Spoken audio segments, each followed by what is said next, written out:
One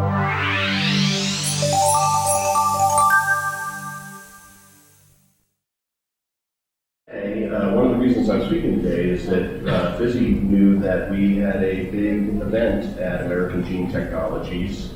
As a matter of fact, where I'm going right after this is to run to a big party to celebrate the submission of the investigational new drug document for an HIV cure. And I'm not kidding you about this. We believe that we can cure HIV. We have what's called an autologous cell therapy, that we can take an HIV-infected patient who is well controlled on antiretrovirals. That's the standard treatment that HIV patients go through in order to prevent them from getting AIDS. And if they've been on that antiretrovirals for 1 to 3 years, we can actually convert them to permanently immune to HIV. So they don't need antiretrovirals anymore. They become normal. Now, why is that important? Well, antiretrovirals are highly toxic. People that are on antiretrovirals, this is a mild chemotherapeutic they're taking every day, so they're nauseous, they're headachy, low-key, dizzy during the day. They don't feel normal. But the long-term exposure to these antiretrovirals causes things like early aging, bone density issues, osteoporosis, liver, kidney, heart disease, and extra cancers. So HIV patients are actually very expensive to society and insurance companies. Although medications to keep them from progressing to AIDS only cost $20,000 to $30,000 a year in the United States, the comorbidities of that antiretroviral therapy can cost up to $100,000 a year. So these people are not cheap to maintain, and they don't have normal lives. So the beauty of converting them to immune is that they don't need antiretrovirals, so we get rid of all those toxicities. And then they cannot progress to AIDS, they cannot infect anybody else, and they can never be reinfected. So HIV is out of their lives forever. It also means that if they live in a high-risk community, they're not going to get it back. And they're also, there's a lot more incentive now to get on antiretrovirals if you know that in 3 years you may be off and have HIV permanently out of your life, as opposed to it being a lifetime commitment to taking that toxic drug that makes you feel bad every day. So we think this is very important. We think it's a very exciting milestone in gene and cell therapy. It's a very complex disease. It's a virus that integrates right into your DNA. This is why it's been so insidious and so difficult to figure out a treatment for it. How do you get those genetic copies that are buried in what we call a viral reservoir? In other words, when HIV gets into your body, it gets all over the place, and it installs itself as genes that can lay dormant in cells in your body. So you think you're HIV free, you stop going off you go off your antiretrovirals.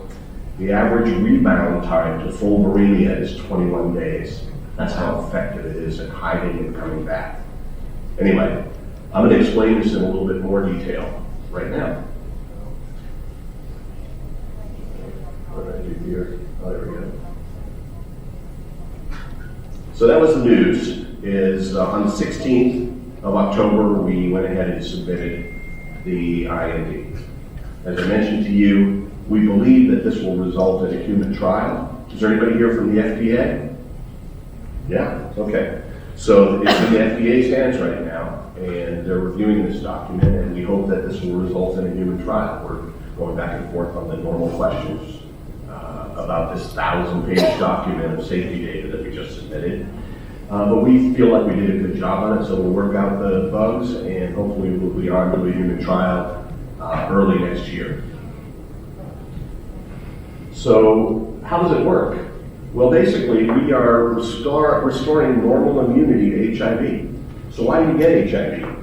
You get HIV because your HIV T cells are ineffective against HIV virons. How could that be? Right, your cold T cells that are in your body are effective against colds. Bacterial T cells fight bacteria. And you even have T cells that work on cancer, and they're very effective as well. As a matter of fact, if you didn't have an immune system, you'd all be exploding with cancer by now. We would not be able to have this conference because everybody would be in the hospital. So these T cells are effective against a lot of things, but for some reason not effective against HIV, even though you have the normal immune set of cells that are evolved to fight HIV. But the problem is that HIV evolved ahead of it. And HIV virons have this unique capability that when the T cell comes over to attack them, what happens? Instead of the T cell destroying the viron grabs onto the T cell and merges with it and integrates its DNA right into the T cell. So now this T cell that was supposed to protect you, the sentinel T cell that protects you from infection, is actually the beachhead of the infection. It runs to the lymph nodes and replicates, including the HIV DNA, so it's spreading it around your body now. And you now have a permanent viral reservoir in your body. As a matter of fact, within 90 days, HIV is in every single one of your HIV-specific T cells. And that's because the HIV T cells do what? They have antigen receptors that make them run to the HIV viron. So they're the first ones that arrive. They're the first ones to get infected. They're the first ones to get depleted. But after 1 to 3 years, you have them back. Now, we can take you off of antiretrovirals at that point because you have HIV T cells came back. But then you just start the reinfection cycle again. So 21 days later, you're fully viremic. 90 days later, all of your HIV T cells are gone. And then HIV, once it's in your body, can take a decade to take over the rest of your T cell population. And you may not even know that you have HIV until one day you end up with pneumonia. And they can't figure out why your cold turned into pneumonia and why you can't beat it. And they do a test and they find out you have HIV. Okay, so how do we restore the immune response? Let's see if this thing works here. Is this a pointer? This thing here is anything happening? Yeah, I see a red light, but I don't see it over there. Anyway, I'm going to march through this thing here. So how do we do it? Well, remember I told you have to have HIV T cells. So everybody in this room has HIV T cells. It doesn't matter whether you're HIV naive because you're born with them. You have T cells for a lot of diseases you're not going to see during your lifetime. As a matter of fact, 99% of the diversity of your T cells will never be triggered during your lifetime. You'll literally be born with them and you'll die with them, having never seen the disease they're there for. It's bacterias, viruses, cancer, diseases that haven't even been on the planet for 2,000 years. You have T cells for them. All right, so if you're HIV naive, the T cells are there. If you've had HIV, then we give you antiretroviral therapy, which is basically poisoning your blood. And the HIV virons can't move cell to cell. So what happens is they exhaust themselves, T cells die off, and they get replaced from your bone marrow. So they re-emerge. That's how you get your HIV T cells back. I think it takes about 1 to 3 years on antiretroviral therapy. All right, so then at that point, we need to find those T cells. We do a 400 milliliter leukopak, square one over there. And what that is a filtering of your body. If you guys aren't that technical or don't know about this, basically it's like a blood draw, but the difference is that you filter the blood and put back what you don't need, and you end up with a blood pack that is highly concentrated in T cells. So that's what we're looking for is T cells. And in there's a very, very, very small percentage of HIV-specific T cells.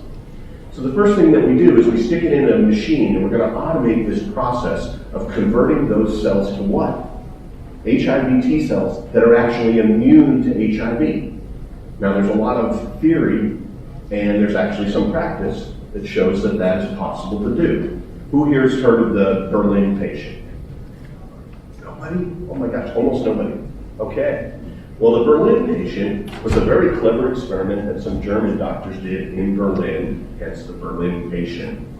He does have a name, he's come out public, I think it's Stephen Ray something. Anyway, he lives in San Francisco, but he was an HIV-infected individual who came down with leukemia. This is very common. It's common from the HIV drugs, it's common from the low-grade infection. And some leukemias are not curable.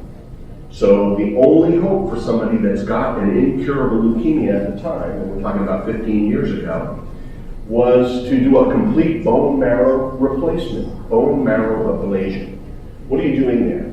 So these leukemias are in your B cells. You have to replace your B cells. So what they do is they take this patient and they irradiate him and they kill all of his T cells and they kill all of his bone marrow. And then they find a donor and they put fresh bone marrow in that doesn't have cancer, and their immune system regrows. And if they survive this procedure, they come out the other end with a copy of the other person's immune system, a working immune system, and the cancer is gone because that was in their old immune system, right? Well, the Berlin doctors thought, turns out there are people that are immune to HIV. There's a rare genetic mutation that's more prevalent in Northern Europe than anywhere else. It's about 0.3% of the population at this point has a mutation where they have a broken gene that they got from both parents. And what that broken gene is it's for chemokine receptor number 5. That should be meaningless to you, but what that turns out to be is a protein on the side of T cells that HIV needs to hold on to in order to get a tight enough grip to infect the cell. So by sheer luck, these people turn out to be uninfectable. When HIV gets in their body and the T cell comes over to kill it, what happens? The viron tries to grab on, but it can't get one of the handles that it needs. So it never binds tightly enough, and the immune cell works normally and kills the viron.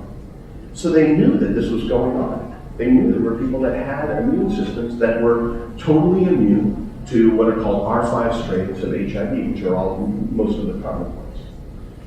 So this Berlin doctor said, well, can we find a donor that's immune to HIV? I wonder what that would do for this HIV-infected individual. Long story short, cure. It's called a functional cure. In other words, functional you would think of it as good as cure. So he went off with his antiretroviral meds, and the virus never came back. In other words, the new immune system was able to suppress the viremia at such low levels, it was just as good as taking that poison every day. So he felt normal. He was free of all the toxicities of that poison. And this was a very exciting first experiment. Now, why don't we just go out there and give bone marrow transplants to every HIV-infected individual? Well, first is the cost. I mean, extremely expensive. The second thing is this. About 6 or 7 people who get a bone, 6 to 7 out of 10 people, so 60 to 70% of people that get a bone marrow transplant die from the bone marrow transplant. It is traumatic, and you spend some time with no immune system. You're like a bubble boy, right? Can you imagine being in a hospital that's full of disease and you have no immune system? So a lot of them die. So that's not a practical solution. But what if we could just mutate that person's cells so he looks like somebody that's called a double delete, missing CCR5? This is where gene therapy comes in. We now have the ability with gene therapy to actually take cells and modify their DNA permanently. This is not a new function. Viruses have been doing it for 1.5 billion years.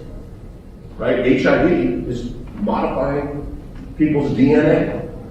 Right? But now we have the ability to harness that, and we can go in and modify the DNA of cells. So what do? We break the CCR5 genes. That's it. Right? And that's what we're doing over here. We draw out some T cells. We go ahead and we stimulate them with a antigen-specific stimulation. Basically what that is that we take little peptides that will cause the HIV T cells to activate. In other words, T cells have this antenna. We stimulate that antenna, and the cells activate. This causes them to proliferate in the mix. So now the mix is not 0.05% HIV T cells, maybe it's 0.1%. Maybe it doubles them up. At this point, we purify. We get rid of all the non-HIV T cells. This is a very simple process. It's done right in that automated machine where we get the HIV T cells to stick to a column, and we let the other ones fall through, and then we wash the column out, and we end up with an enriched mixture of HIV T cells. Is it 100% HIV T cells? No. Some non-HIV T cells will stick, but it's mostly HIV T cells now, maybe about 35%. Then the next step is we need to modify them. The purpose of the modification is to make those T cells immune to HIV, so they can actually fight HIV virus. And we do that by introducing what's called a lentiviral vector. You want to hear irony? Lentiviruses are derived from human immunodeficiency virus number 1. They're made from HIV. Anyway, they don't have HIV in them anymore. Lentivirus is basically a hollowed out HIV virus. It's not dangerous. I can infect everybody in here with the lentivirus. We will do nothing to you. It's the cargo that it carries. If it carries AIDS, that's bad. If it's empty, it does nothing. If it's carrying our cargo, then what it's going to do is it's going to put siRNAs, short interrupting RNAs, into the cell permanently that will knock out the expression of CCR5. Your cell is just like a computer. Your genes are just like instructions. If you put a new gene in a cell, it makes a new product. We've known this since the 80s. This is how the first purified human insulin was made. Just took insulin genes and put them into vats of cultured cells, and they started spitting out human insulin. They were kidney cells that don't normally make insulin. So any cell can make anything. It's an organic computer. You put a new instruction in there, it starts doing what that instruction says. So we put in siRNAs, and those siRNAs are floating around in the cell. And what does that do? They're siRNAs against CCR5, so if they have good CCR5 genes, doesn't matter. Because the message coming out from those good CCR5 genes gets destroyed by the siRNAs. And so it's like those genes aren't even in that cell anymore. So now, what happens? Well, the CCR5 on the outside of the cell goes away. And HIV can't grip onto it anymore. So that is what that transduction step is we go ahead and we put that virus in there, and now we have HIV T cells that are completely immune to HIV. Then we do what's called a static culture. All we're doing is we want to expand the number of these HIV T cells. Why do we want to do that? Because that's what immunology is all about. Tipping the equation in favor of your immune system instead of the disease. If most of your HIV T cells are uninfectable, your chances of an uninfectable T cell showing up at the viron is higher. And it's all about percentages when it comes to immunology. So how many cells do we want to get? 1 billion. What's 1 billion equivalent to? Somewhere between 10 and 100 times the number of these T cells that you would have after clearing an infection. How do we know that? All the viruses tend to be similar. When you clear a cold, we can go ahead and test for CD4 positive cold T cells. And what we see is they're at a memory level, somewhere around, let's say, 10 million to 100 million cells. So that's why we do that. When we get 1 billion cells, we think that's somewhere between 3 and 10 times the potency that we need so that your body now is immune to HIV. Last step, reinfuse it, give it some time to recover. That's called an engraftment protocol. So we're going to actually give you a teeny bit of cytotoxic treatment. Why is that? We're going to kill off some of the T cells in your body. No big deal. It's done in a lot of procedures. To make room, because you don't want to overcrowd the immune system, because an overcrowded immune system knows how to uncrowd itself. So it's going to start killing off T cells. So we uncrowd it a little bit. We throw in 1 billion more cells. We give you a week or two to recover. What do you do with your meds? Toss them. You are permanently immune to HIV. It's out of your life forever. I mean, this is so exciting. Look, we won't know for certain that this works until we reinfuse patients, right? But in order to develop the process, we had to get donor blood from over 12 patients and run it through this process and make that product. So it's sitting in beakers back at the lab. We can challenge it with HIV. We can challenge it with HIV-infected T cells, viral reservoir, and it clears itself. The data was so remarkable. Is there anybody in here from NIAID? NIAID? No? Well, when we went and showed the data to NIAID. They immediately asked us for a collaborative research agreement because the data about this blood's ability to clear HIV was remarkable. It had never been seen before. They wanted to see, can we reproduce this in our lab, right? Because you hear a lot of stories when you're at NIAID about cures for HIV. So it was an exciting data point. And I can tell you the good news. We signed a collaborative research agreement. We gave them our lentiviral vector. They drew their own blood from their own HIV-infected patients, and they got the same data. So this is, validating stuff.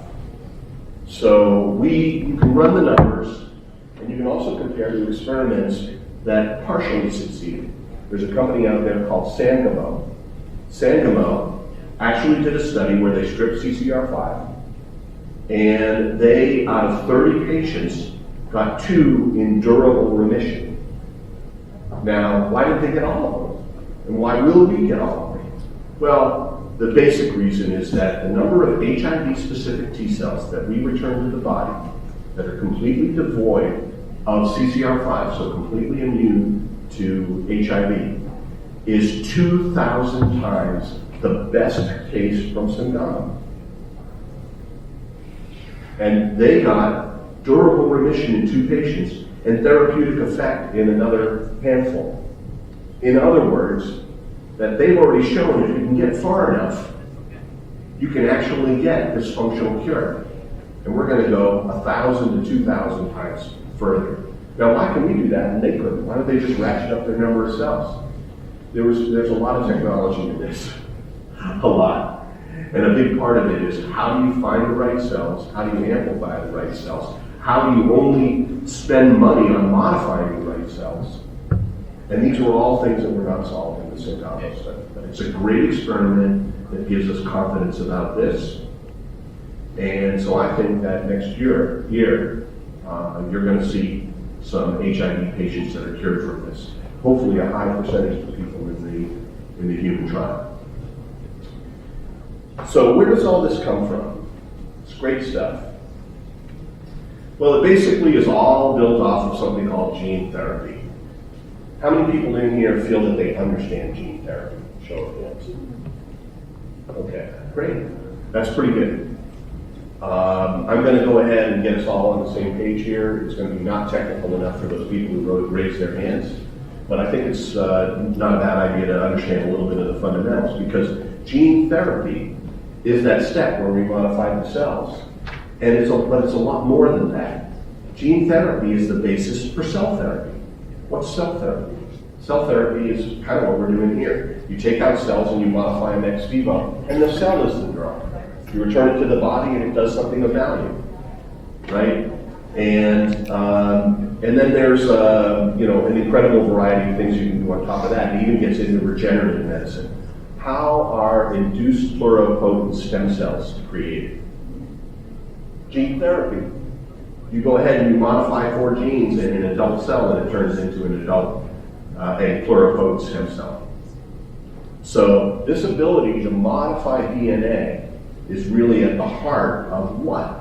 A revolution in medicine. It is something that is going to completely disrupt the pharmaceutical industry. It's going to completely change outcomes. It's going to give an opportunity to cure diseases that we've known about for a long time, that have been incurable or even untreatable. Because for the first time ever, we're down at the basic, fundamental function of the human cell. We're modifying DNA. This is the operating system of that human computer. What's the power of that? It's almost infinite. How many things don't boil down to genetics? Not a lot. And now that we can change that, we can make a huge difference in people's lives by going down there, and where we know we can make a little tweak that can make a big difference in health, we can do that. Now, this is cutting edge stuff. So we can't go out there and cure every disease that's out there known to man right away.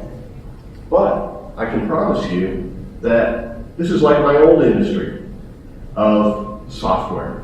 What we're looking at is the software revolution for the next 100 years. Reprogramming the human computer for better health. This computer is way more complex, it's way more elegant, it makes your desktop computer look absolutely primitive. Why is that? Well, this thing had billions of years to evolve, right? And it literally works in the materials it's made out of. There's an instruction in this computer that says make a copy of me. Try that with your cell phone someday. Where's the make a copy button? That would be silly, right? It communicates not just with electricity, but it communicates with physical bumping of cells around it, chemicals, hormones, cytokines. I mean, it is the communication architecture of this computer makes the Ethernet look like nothing, makes the internet look like nothing, right? Your body has this incredibly sophisticated way of having all these organic computers come together in a giant network and to collaborate to make you. And we have finally got an opportunity to go down there and tweak the instruction set. So the power is immense. The danger is immense. That's why the FDA is being cautious on this, but they're allowing it to happen.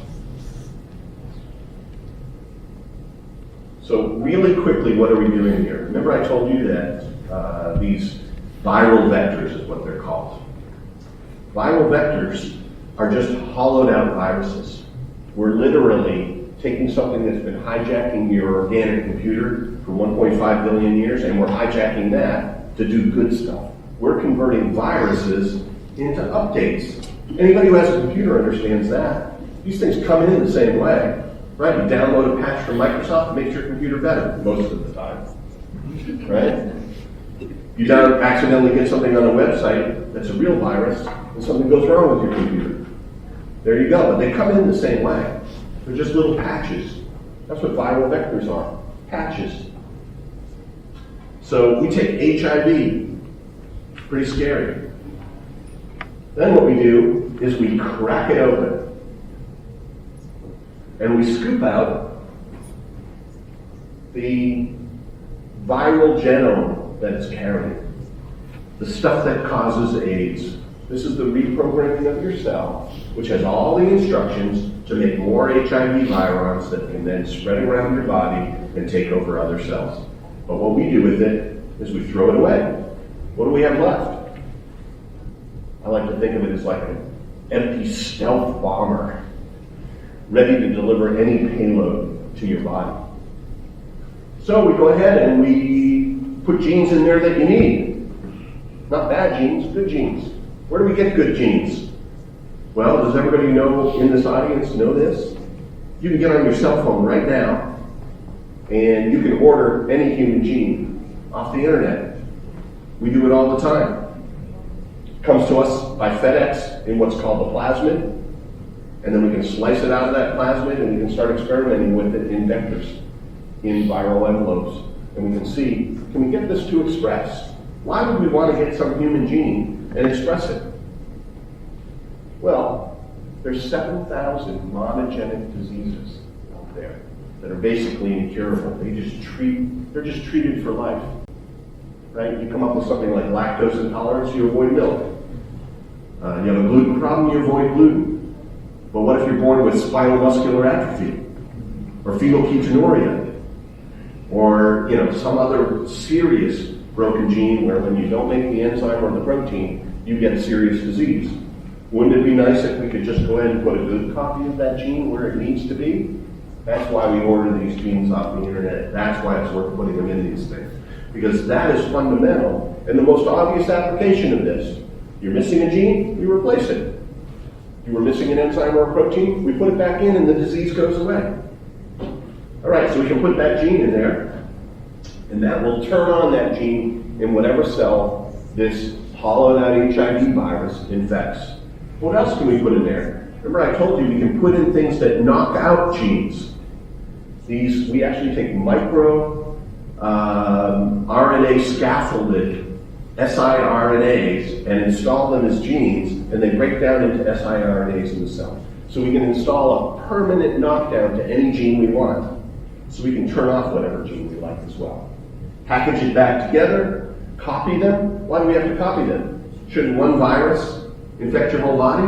Well, that would be really dangerous. Can you imagine that we make a new virus, you cough and give it to your significant other?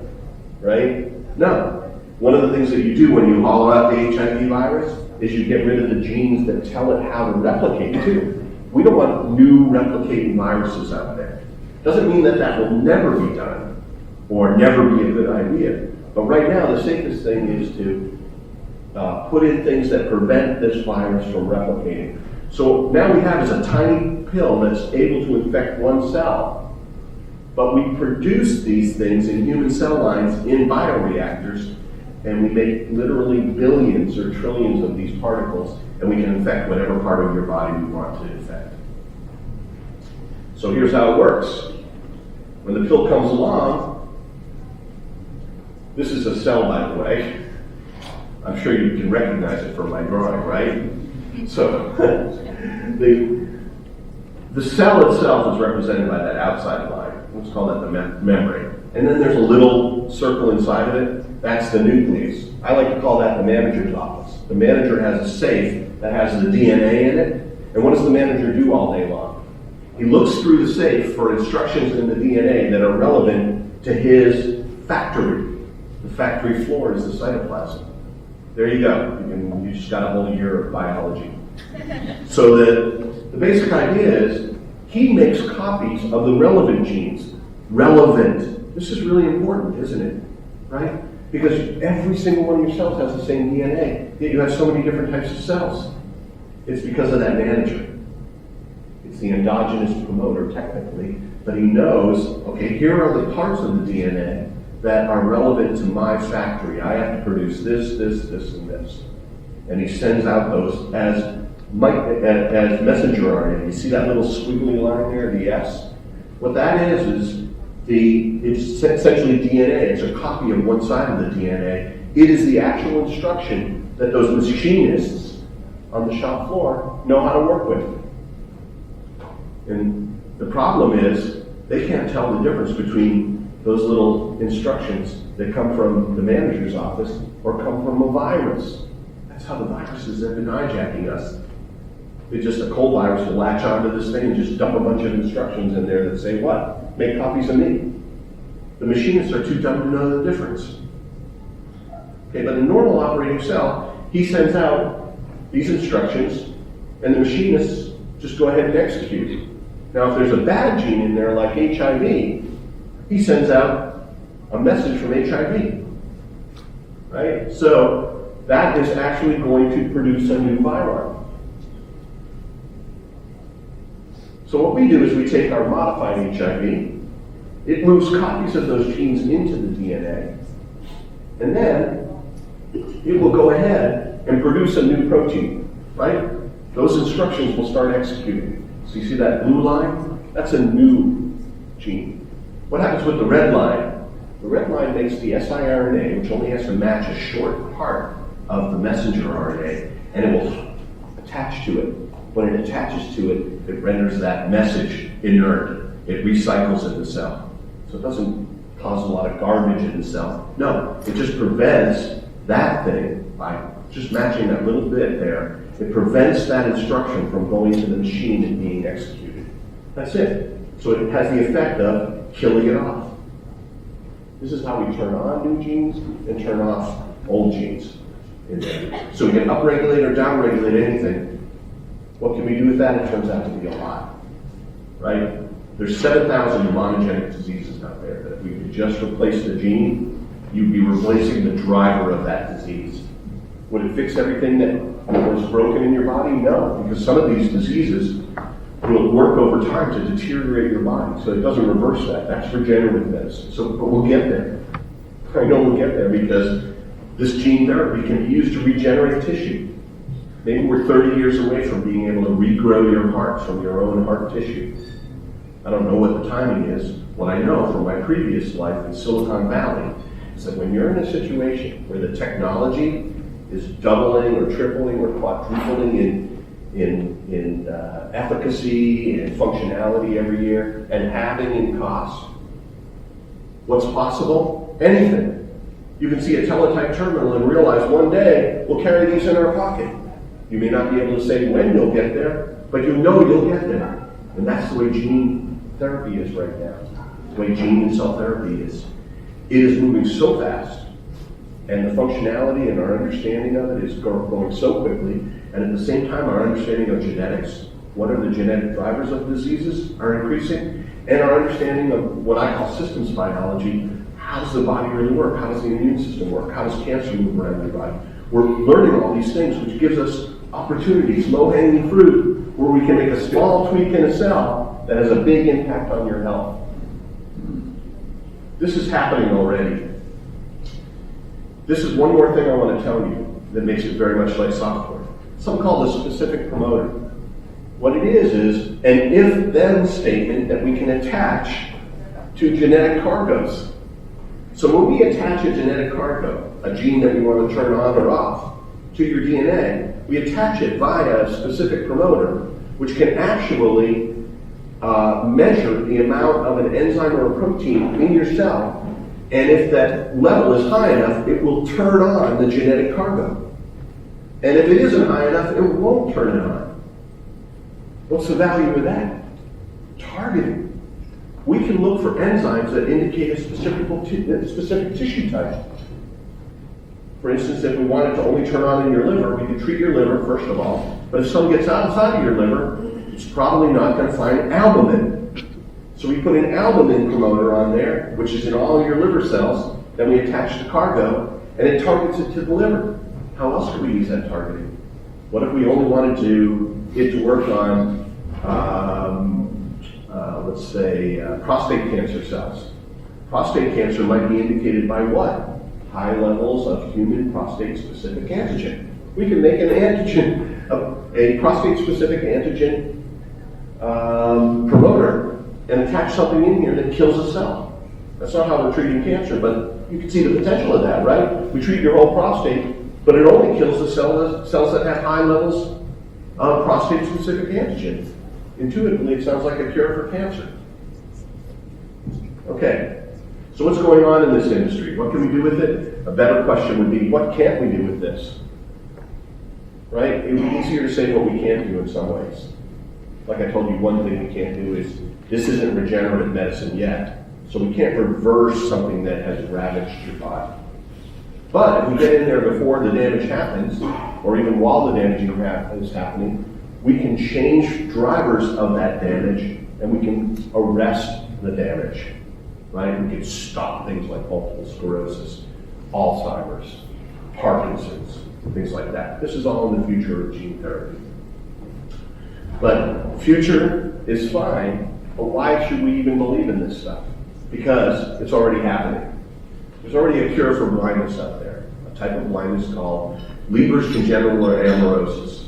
It's a genetic disease. Their kids are born with this one gene in their eyes.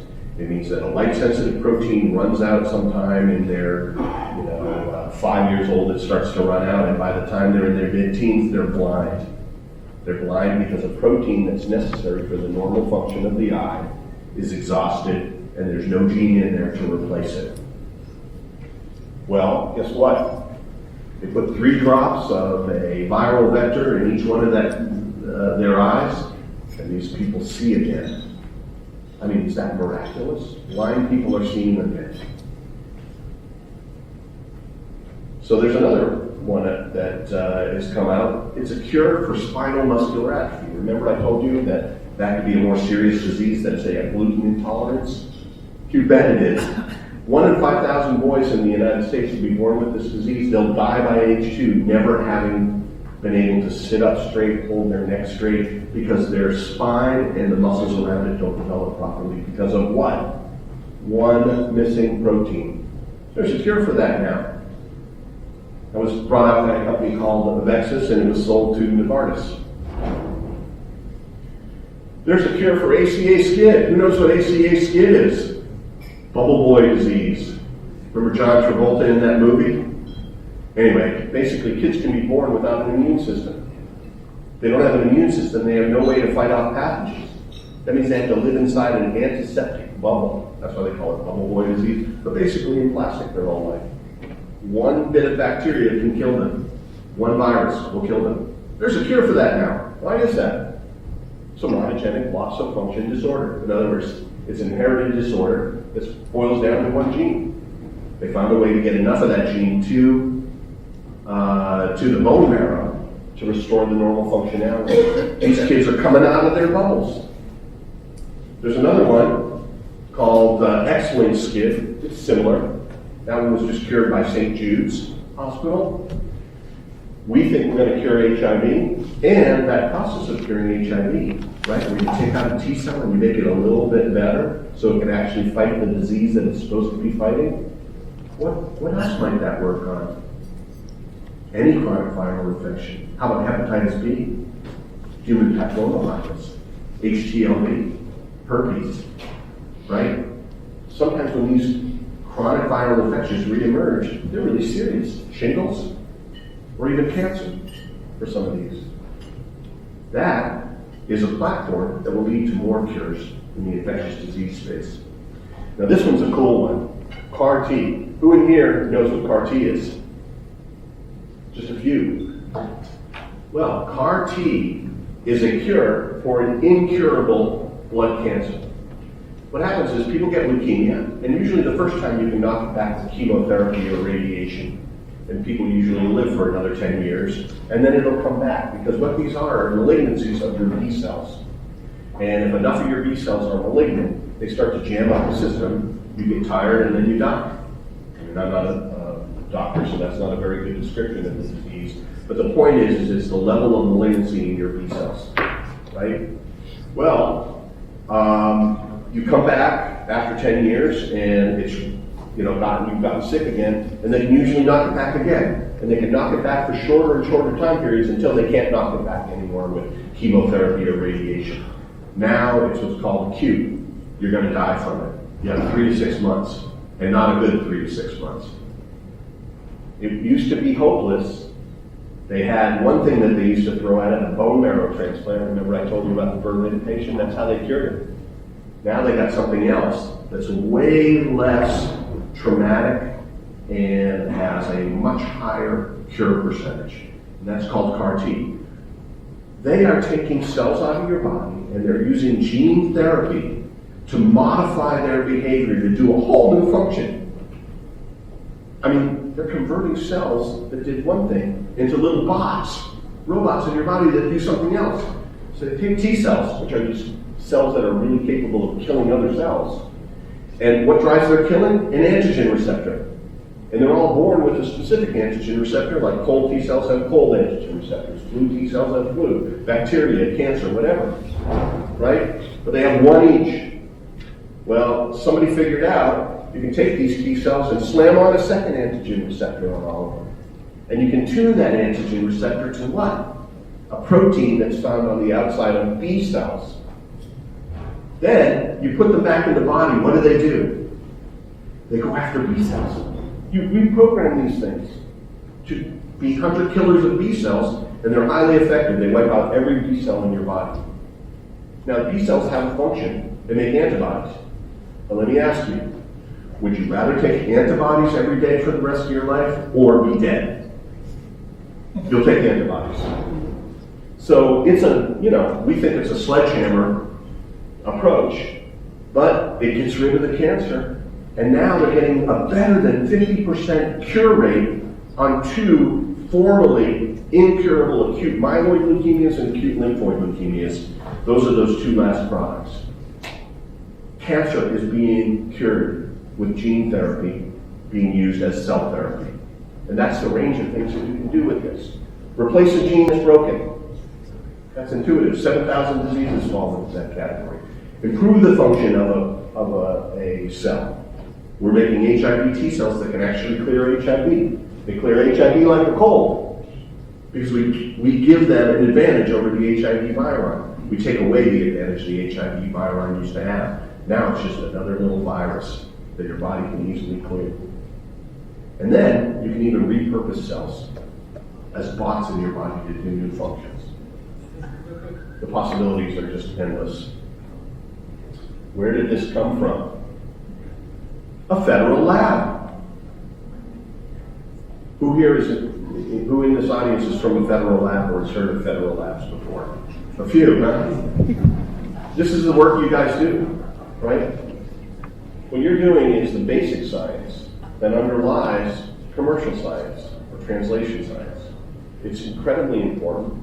And this guy here, Roscoe Brady, was really important to the genesis of AGT, which may be the cure for HIV and a lot of other things down the road.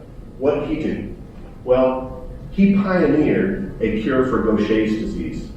That's a metabolic disorder where people aren't making an enzyme in their blood cells called glucocerebrosidase. One gene broken, missing one enzyme, very, very serious. Without that enzyme, you can't metabolize lipids. And so lipids build up in the organs swell, and then eventually die. They become non-functional because of all of the lipid molecules that are swelling them. And people used to die by age 20. So he figured out glucocerebrosidase. He figured out how to make glucocerebrosidase in a bioreactor. That's what's next to him right there. And this was all done at NIH. And the NIH licensed this to Genzyme, and Genzyme started selling $1 billion a year of that enzyme in what was called enzyme replacement therapy. So Dr. Brady at a federal lab pioneered enzyme replacement, and he gave those people a normal life. People that were absolutely going to die are now, walking amongst us normally, have normal lifespan. They have to take this drug every day. They have to replace that enzyme every day. But again, is that better than dying? You bet. Well, what happened was he went back to the lab thinking, there's got to be an easier way than giving them a shot every single day for the rest of their lives. And what he thought about was these hollowed out HIV viruses. He did some of the earliest research on lentiviral vectors and published articles on them and developed all this stuff in his lab. And I met him back in 2007. And I think I see Steve Ferguson here. Is that Steve? Yeah. So in 2007, I met Roscoe Brady. He was retiring. They were going to shelve his stuff or throw it away. They were disbanding his lab. And Steve negotiated the transfer of that to AGT to continue that basic research. And we worked on that for 7 years. And we ended up developing a huge amount of innovations and translational uses of this on top of the basic technology. And Steve actually did a smart thing back then. There was a patent that had been abandoned, and we thought maybe we need to get that patent back. And Steve, said maybe you don't want it because if we go ahead and patent it, we have to, we can license it to you, but not exclusively. So we'd be basically just opening it up for everybody, and we'd be doing all that work. So we dropped that, and instead what we focused on is, instead of the virus itself, which was what the technology was that came from his lab, we focused on the software. Why did we do that? That's my background, software. If you're going to be a leader in the software industry for the next 100 years, the new software revolution of this computer, would you rather be Microsoft or Lotus? Yeah, some people don't even know what Lotus is. You'd rather be Microsoft. Why? Because what Microsoft has is an operating system which is nothing more than a collection of reusable components and patented technologies, enabling technologies that you can mix and match to cure a myriad of diseases, right? Do you think that computers would be as sophisticated as they are right now if there was no operating system, if everybody who wrote an application had to write on the hardware? No, of course not. You bring in efficiency to it. That's what we are. We focus on the components that you can mix and match together to cure a myriad of diseases. Right now, we're using our own platform to cure diseases, but ultimately, we want to spread that all across what we call DNA Valley. This area right here in the DMV, where there's a lot of gene and cell therapy going on, and there's a lot of basic knowledge about diseases. And if they had a really simple way to build an app on top of a disease platform that would cure a disease, they would go ahead and do it. Guess how much money we spent to get to where we are in HIV? A lot. We are submitting an IND Okay, so all the safety data that the FDA asked us for. And including all that work to get to that, plus running the first clinical trial, we'll be in on that project about $15 million. Yeah, crazy for a cure for HIV, a credible opportunity to strike at HIV, $15 million. How do we do it? Operating systems, tools, reusable components, right? So that's what the future is of this. Okay, so I'll leave you with some more hopeful information here, because that last talk was so depressing. I'm like scared to walk out of the room now. I'm going to be like looking at everybody around me. Okay, so immuno-oncology. Who's heard of that? Everybody, right? That's hot. Immuno-oncology is the idea that we can go ahead and get your immune system to help in your cancer therapy. You know, Keytruda is this drug where when a tumor grows, it actually puts these things on the outside of it called checkpoint inhibitors. And checkpoint inhibitors camouflage the cancer against your immune system. And Keytruda and Opdiva, and there's a number of different what are called PD-1, PD-L1 blockers, just put little covers on all those proteins, and this unmasks the cancer to your natural immune system. Does that cure it? No, but it helps cure it. It's a little additional oomph that moves the therapeutic needle just a little bit. And for a lot of people, about 25% of people take the drug. That's the difference between living and dying in an incurable cancer. As a matter of fact, Jimmy Carter was writing his epitaph, and he took Keytruda, and he's still here. Okay, now, not everybody gets that, gets that effect, but it can be miraculous. But all that is a monoclonal antibody. That's an old technology. It covers this thing and it unmasks the camouflage. There's this very, very unusual side effect that's very rare. Why do these checkpoint inhibitors exist? They evolved to protect your organs against your immune system, right? So some people with really edgy immune systems, they don't realize it, but they're relying on those checkpoint inhibitors on their heart to remind the immune system that their heart is not an invader. And when you remove that camouflage off the cancer, it's a monoclonal antibody, but it goes to all the PDL and PDL1, right? And so what happens is that it covers that camouflage on the heart. The immune system sees the heart for the first time. If the immune system had an autoimmune disease where it was going to go after the heart, it goes after the heart. Very, very rare, but deadly. So that's monoclonal antibodies are only so targeted.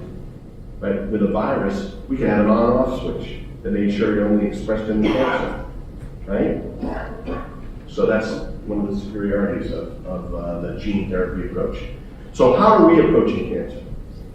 What we're doing is essentially we're lighting up the cancer in a way where it will go ahead and increase the activity of the naturally surveilling cells to the level where they can clear solid tumors. That's the basic concept. So we're not modifying your immune system like CAR T. Remember, they're putting on extra antigen receptors and then putting the cells back in? We don't do any of that stuff. The only thing we modify is the cancer. The nice thing about that is another side effect of CAR T, autoimmune disease. They're getting a very high level of type 1 diabetes in people that are treated with CAR T. Why is that? Bispecific T cells are not natural. These two antigen receptors can cross-react. They can occasionally go after the wrong thing. What's a common autoimmune disease? Diabetes. Type 1 is where your immune system goes after your pancreatic beta cells. Turns out, some CAR T patients are getting that. It'd be best to not modify the immune system. My CSO likes to say, if you wanted the smartest, most complicated part of your body to do all your thinking for you, it would be your immune system, not your brain. So our philosophy is stay away from the immune system whenever you can. But we can modify the cancer all we want to make it stimulatory to that immune system, to make the immune system alert to the cancer, and to get it to help in the therapy. And the results are astounding. Astounding. Now, this is early data. It's all mouse models right now, but it's human xenograft cancer. and we're using human immune cells. So we're just using this mouse like a furry test tube. And we go ahead and we treat the tumor, and we put human immune cells in there, a specific type called gamma delta T cells. And the stimulation that comes out of the cancer lifts the activity of those immune cells to 300 to 600 times their normal level, and they just melt away a solid tumor. Now what's cool about this is they're circulating all around the mouse's body. So they're attacking that tumor that we lit up, but they're still in the stimulated state while they're circulating. And what else are they finding? Secondary tumors and metastases. That's called abscopal effect. We treat the primary tumor, all the tumors go away. At what rate? 85% of the mice come back completely cancer-free. Now normally you'd go, yeah, but we've cured millions of mice of cancer, and we've never cured cancer, right? That's cliche, and it's true. But why is that? Well, when you have an untargeted chemotherapeutic, right, basically a poison. What is chemotherapy? We try to poison you enough that the cancer gets enough poison that it dies and can't recover. But you don't get too much poison so that you die or can't recover. Right? That's the basic idea. We're walking this line between killing the cancer and killing you. If we can stay in the middle there, we have a chance of getting you back on top of your cancer. That's the whole idea. It's like art. That's the whole idea between chemotherapy. So what does a mouse have for an advantage there? He is a much more resilient little being than you are. If you put the same per kilogram dose of a chemotherapeutic that cures a mouse into a human being, their liver will fail right away. It's especially your liver is really, really sensitive. But a mouse, you can hammer it. And this is why we keep on coming up with things that get rid of cancer in a mouse, but when you put the same levels of them in a human, they kill the human. So that's not a cure. So that's why it's not effective. But this is different. Those gamma delta T cells have never been seen in science, research, or medicine ever to eat anything but epithelial malignancy. 3 to 5% of your circulating T cells, everybody in this room, are those gamma delta T cells. That's a lot. Remember, you have this infinite diversity in your immune system, yet 3 to 5% of your immune system is dedicated to one function. You know what that function is? Clearing epithelial malignancy while it's small. And it's the only reason why you're sitting here today.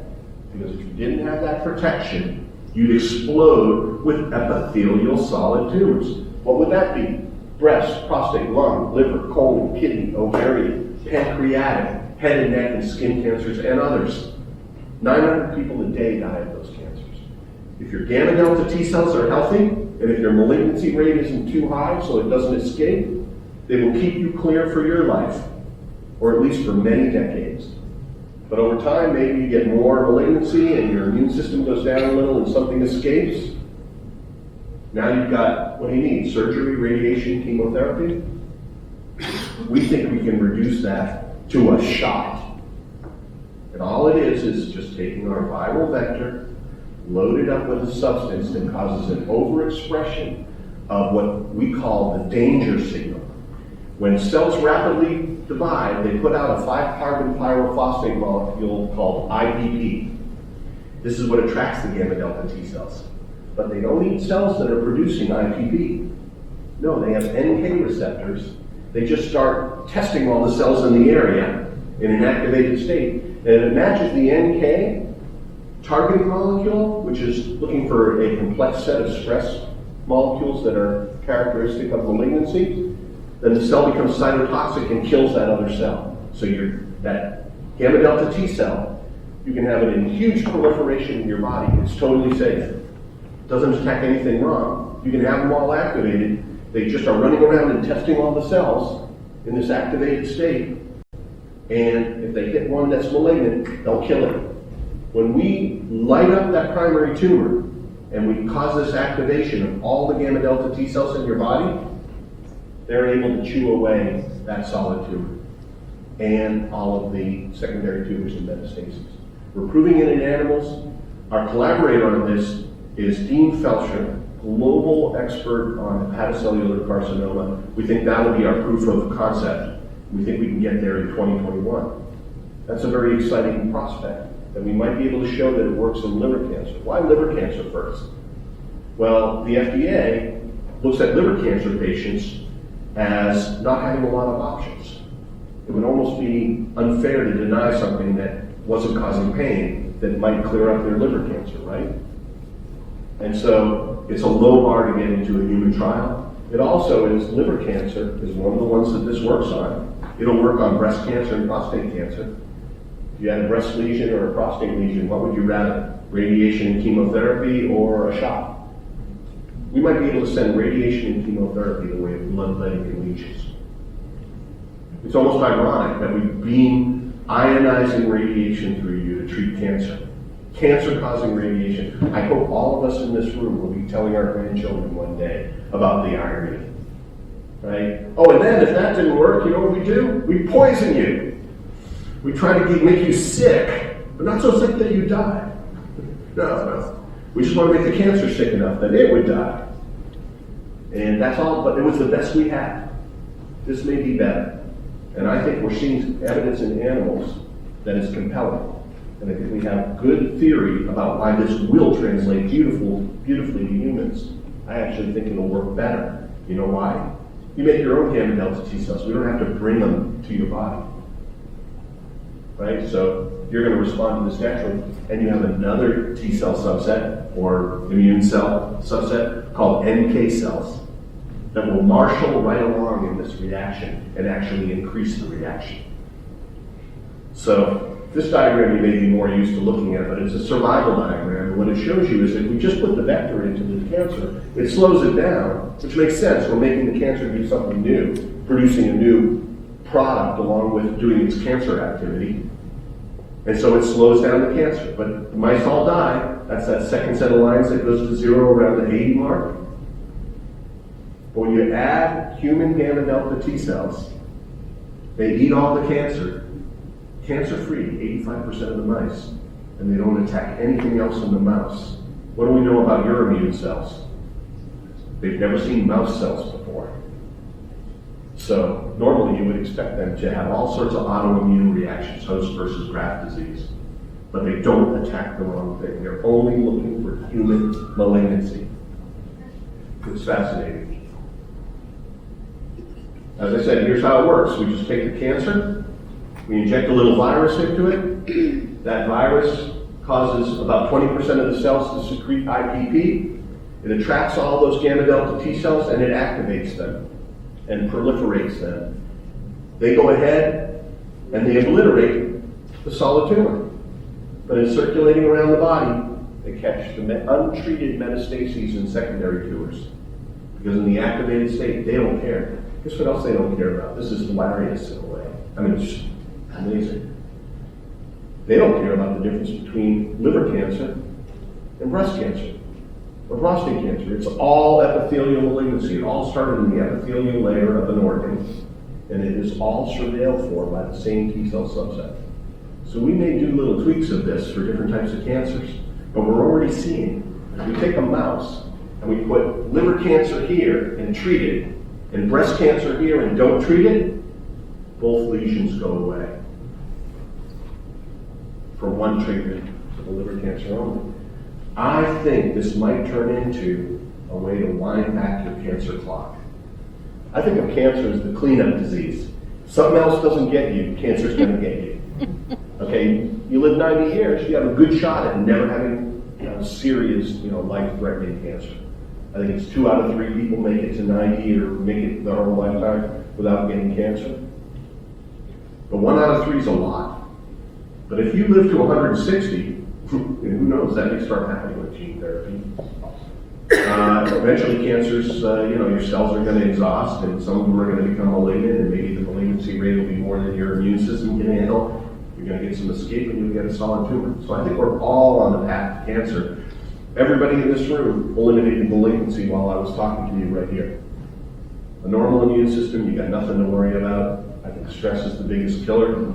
Try to relax, don't worry about cancer. Take life in stride and you'll live longer. But in any case, you can't avoid it totally. But what we can do now is if you came in with a lung tumor, we'd go ahead and we'd fish a needle down to that primary tumor and we'd inject this viral vector. It would light up that tumor, would cause this host-wide immune reaction that would destroy that tumor, destroy the metastases and the secondary tumors. And if you had a little bit of breast cancer or prostate cancer that hadn't been detected, probably going to mop that up too. It's almost like turning back your cancer clock. So that's my hope for this thing. That was the dream when I met Roscoe Brady at a federal lab. And he showed me viral vectors, and coming from the software world, my head just exploded with the possibilities. And we created a whole new model for doing what? Leveraging the power of gene and cell therapy and regenerative medicine for the most patients, the most efficient way possible. And what was that? Tools and components. And we hope to help power a gene and cell therapy revolution, which is going to raise the efficacy of every single drug that's out there and lower the cost. Why do I say lower the cost? This is a really competitive industry because there's more than one way to cure a disease, right? There's more than one piece of software that does the same job. So just because you get a cure to something doesn't mean that you'll own that cure forever. Somebody else will come up with another method. I tell my guys in the lab, great, looks like we cured HIV, now cure it better, faster, cheaper. Why? Because if we don't obsolete ourselves, somebody else will be happy to do it for us, and they will. Okay, I'm going to go back in ancient history in the software years again. Who heard of VisiCalc? That was the dominant spreadsheet in the world. They owned it all, baby. Who wiped them out? Lotus. Who wiped them out? Microsoft. Why did Microsoft wipe out Lotus? They were just more efficient at writing software. That's it. And they owned the tools and components that made it even easier for them. They were the most familiar with what they had. Here's where the efficiency comes. And hopefully what we'll be able to do eventually is we'll prove our platform, and then we'll license it out to thousands of companies that'll go after 7,000 monogenic diseases that are now costing the world $2 to $4 trillion per year in palliative treatments just to keep these people comfortable until they die. And we'll be able to replace them with cost-effective cures one day. This is the future of gene and cell therapy. Thank you.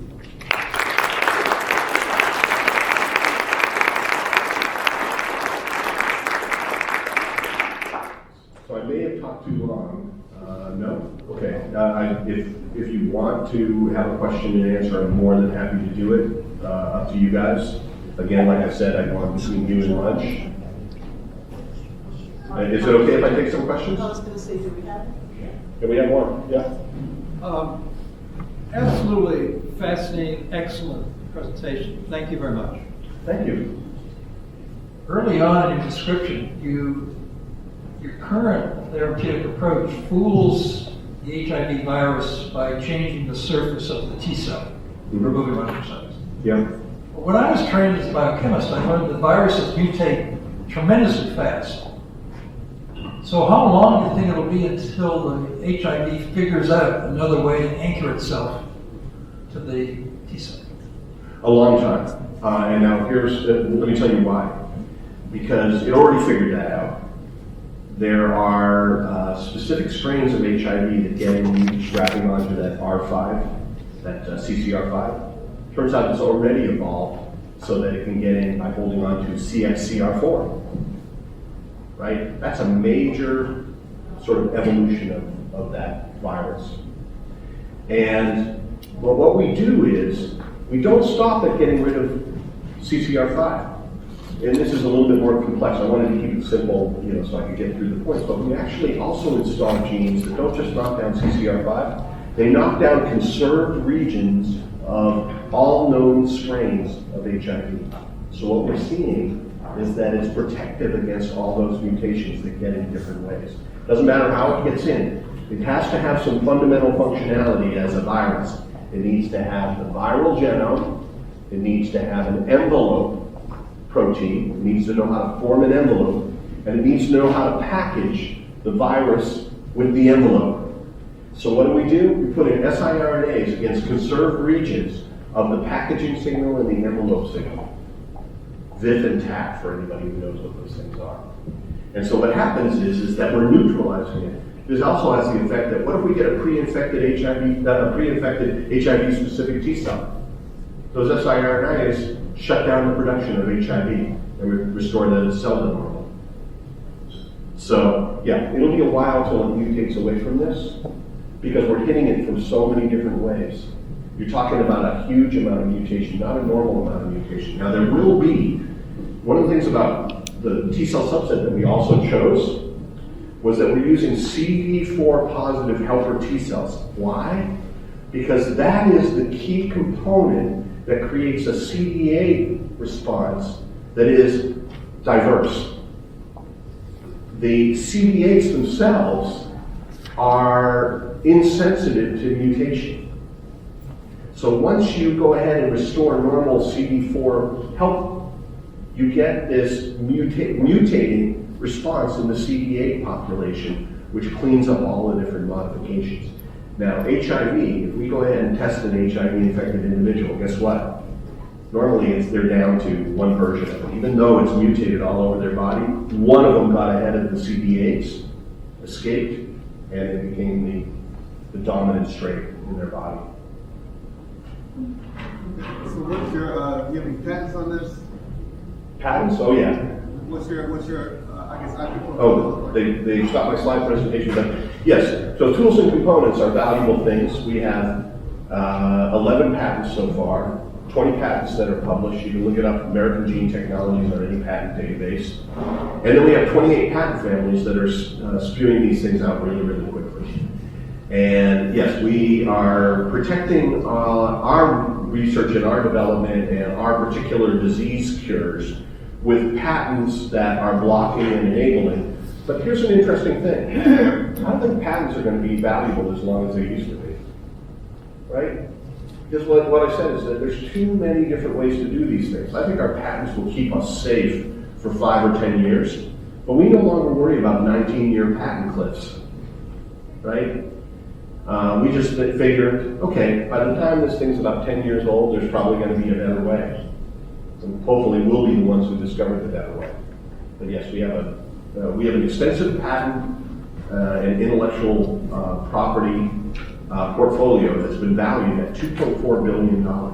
Think about that. Our total amount of money we've spent at the company is still under $40 million. And we've developed that kind of portfolio. Yeah, I'm the moderator in that depressing panel that you just talked about. I apologize. I want to touch upon something Dr. Ugar said before. In terms of accelerating the time from bench to actual treatment, that's one issue. And she also talked about collaboration, where sometimes in protecting own achievements, and that's really important, that also may extend the overall length of time for it to get to market. My second question is, we just had a World Series baseball team. I can guarantee those folks can be able to pay for the best ever in the world, especially after winning the series. But what about remote America? What about underprivileged America? When will these sectors be able to benefit from breakthrough technology where they may be 50 miles from a hospital, let alone a Mayo Clinic? Okay, so I think your first question was, how do we as a community accelerate this? Accelerate and reach out to more than just those that can afford the best medicine. Okay. So let me ask you this. How many people in Africa had landlines back in the day when everybody in the United States had a landline telephone? Remember those things that were attached to the wall? What about this? Everybody's got it. This is the nature of technology. Technology gets better and cheaper until the functionality is affordable. Okay? Everybody will have gene and cell therapy eventually. NIH just did a deal with the Gates Foundation to put $200 million into bringing gene and cell therapy to third world nations. I think they're early. I think it's a distraction, personally. I'm not going to go toe to toe with Bill Gates and the Gates Foundation and tell them how they should be spending their money. But, these things are going to be expensive at first. I worked at Apple. You should have seen the first 128K Mac. Did nothing, cost a fortune. That's the way all new technology is. You're in the do nothing days, cost a fortune. But one day, we're going to get the HIV cure down to a shot in the arm. Might even be a live virus. We might be able to get it down to 2 cents worth of materials. You don't know. I don't know where it's going to go. I only know it's going to go that direction. It's called Moore's Law in computers. Turns out that in cell and gene therapy, Moore's Law is really slow progression. They were getting a doubling of the power of computers at a halving of the cost. We're doing way better than that. If you look at the cost of sequencing, it followed Moore's Law for like a few years and then it dropped off like a rock going off a cliff. And the reason for that is that computers, the last revolution, this is my opinion, power this revolution too. Robotics and computer technology are actually improving our ability to work with this new technology. And so I think it's going to happen even faster. It's really important, though, for those who have been cancer patients to make sure they get a realistic message. Otherwise, there'll be too much of a sense of heightened expectation, and if you don't meet that expectation, that's cruel. So you've had some fascinating examples, but it's also really important to level the patient and let them know where things stand now in terms of their own life, what the situation is going to be, because you don't want to sell them a hope that can never be fulfilled. So, okay, the question is, are we potentially selling a false hope or too much hope? Or premature. Prematurely. Every night when I watch TV, I watch advertisements that make it look fun to have HIV and fun to have metastatic breast cancer. It's like hope is the most oversold thing in the world. I hope I'm not selling too much hope here, but I think what I'm projecting forward is realistic, and I think that our expectations help to drive this thing. I think it's important that people look at this thing, and to look at this thing, you have to actually get it out there in a compelling, emotional way.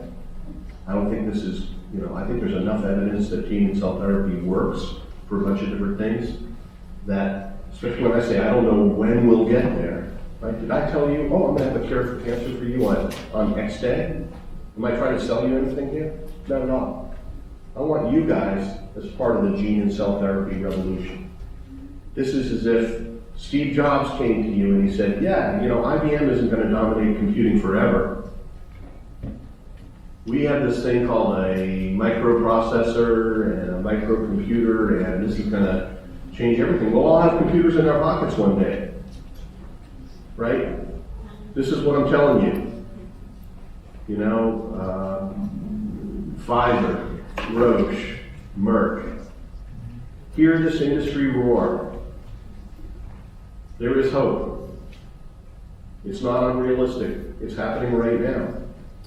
This is an exciting time for pharmaceuticals, and a lot of that's happening right here in the Mid-Atlantic.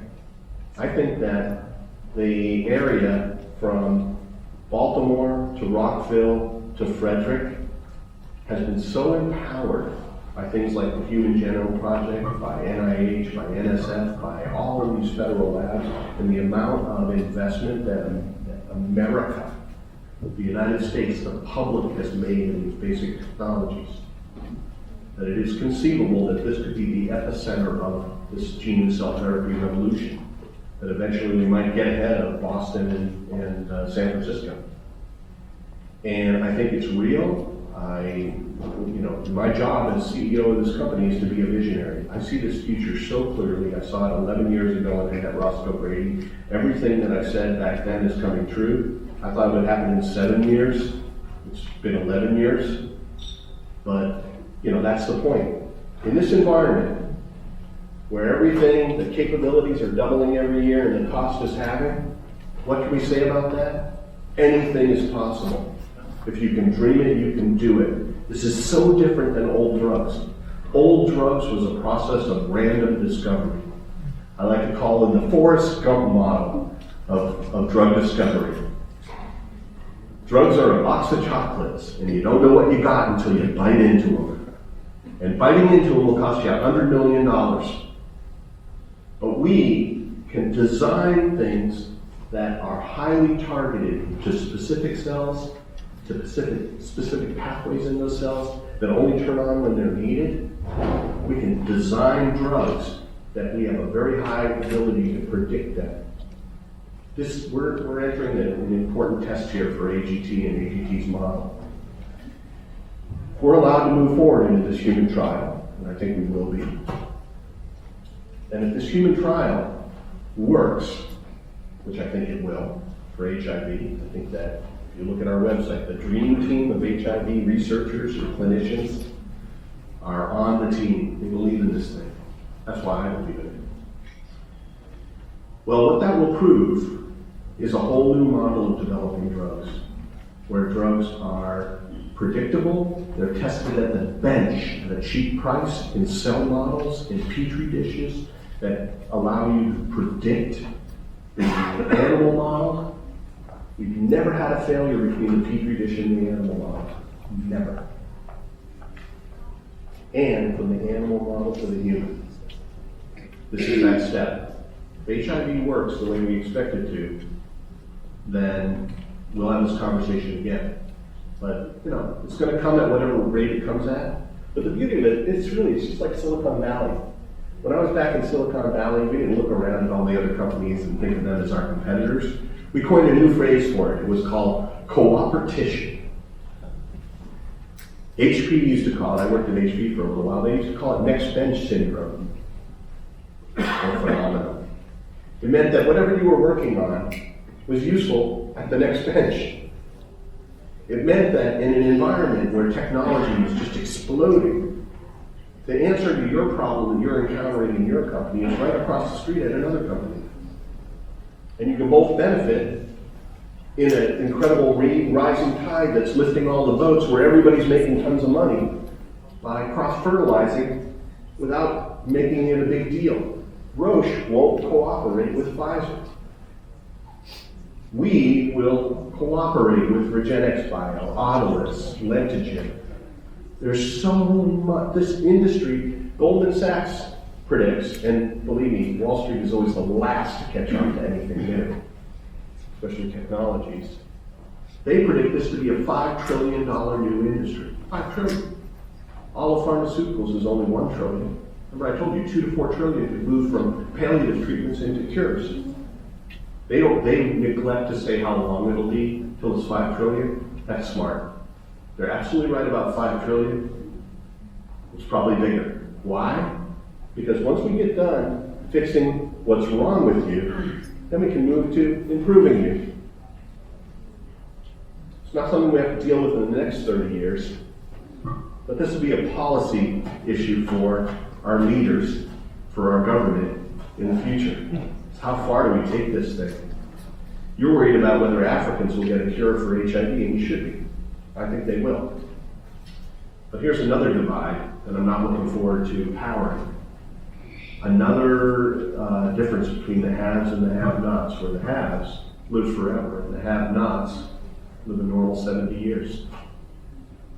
I don't know whether it's a great idea that, Bill Gates and Larry Ellison and every billionaire in the world sticks around forever. Right? Maybe part of life is sharing this world, and maybe those years are an important aspect that people have to be willing to share. But anyway, thank goodness that's really far off. The FDA, if they're still in the room, would never allow us to work on that stuff. Why? Because this is cutting edge technology, it has inherent dangers, and what you use it on is critical acute needs that have no other solution, right? And so it'll be many, many years before we're doing life extension, muscle building, new hair, better skin. all that stuff's coming. I can tell you for certain that regrowing your heart is coming, regrowing your liver, your kidney, rich people will just be getting replacement parts like an old Chevy. And they'll just keep going like an old Chevy. The only thing that I can't see in the near term, like say the next 50 years being replaced, the brain. Right? Because that thing is just the complexity, right? How are your memories stored? How is your personality stored there? Where's your soul, if you have a soul? Are we really just a billiard ball universe in here? Or are we, is there something else, some energy that can't be, recaptured? But your heart, your liver, your kidney, your skin, your hair, in 50 years, that'll be like nothing. 50, 100 years, I don't know. But it's coming. We have Ron Casey from Extremely interesting talk, and thank you for that. I had the pleasure of visiting your company about a year and a half ago. Quick question for you though. In this whole realm, there is a lot of emphasis on or concern about the ethics of it, and you touched on it a bit. I'm wondering how those concerns have impacted you moving the technology company forward, and what maybe you do internally in your company to address the ethics of in this realm. So I see a lot of the ethical issues coming in later stages of commercialization. Right? We are, at AGT, we are responsible for solving problems. When I talk to people about our mission, here's what we said. We are looking for ways to leverage gene and cell therapy to reduce suffering and early death from serious human diseases. Nothing in there has anything to do with money. Of course, if we cure HIV, we'll probably sell it to some pharma company and they'll deal with that ethical question about pricing. All this stuff. It's going to be tough. We're a biotech company, a growing, emerging biotech company here on Medical Center Drive in Rockville, right down the street. We don't have lobbyists. We don't have ethicists. What we have is passion. We have passion for solving problems for patients, and we're gonna, have opinions about the ethics, but we're not facing those things right now. And so I'll tell you, it hasn't steered us. We're in this lucky, lucky time where the only way we can survive and make money is by solving problems for the patient. So we don't have to think about surviving and making money. All we have to do is think about solving problems for the patient. We can only look to doing good because it will ultimately result in us doing well. Sustainability, opportunity for the employees. It's a rare, rare situation that we're in. No pharma company in the world is in that situation. Why? Because they have one mandate at the board level: maximize shareholder equity, return to shareholders. Think about that. There's no other condition on that. It isn't, and fairly distribute our drugs throughout the world, or in an ethical, purely ethical way, cost effectively. To the maximum number of patients. No, nothing. Unfortunately, it's a limitation of capitalism. It's not they're not bad people. Some of them are bad people. But, you can't indict the industry for that. It's like, that's the nature of the world we chose to, have here. And we all have a responsibility in ethics. And I hope one day, I'll be able to get into an audience like this and really just talk about ethics and to try to mount a new revolution where we say, it shouldn't all be about getting rich. It should be about sustainability. It should be about community. It should be about our fellow man. It should be about a lot of things that, our moral leaders would agree on, as well as, other leaders in our society and business leaders and whatever. I think there's better ways to do the world. But, as a CEO, the biggest part of my job is to see the world realistically and navigate my company through it and to come up with something good. I think we're gonna come up with something good. I think it'll be a while before it gets used for bad, so I'll probably be okay on this for a while. And if we make any money on HIV, I can promise you one thing, we're gonna dump it into just doing drug after drug after drug, and then trying to get our components to everybody in this industry, and to try to, you know, in the most efficient way. That's our raison d'etre, our why. It's to take this incredible power that Dr. Brady alerted me to back in 2007, and to maximize its potential, and to bring the maximum number of solutions at the minimum cost, the most effectively, you know, the most efficiently to the most patients. That's it. That's our mission.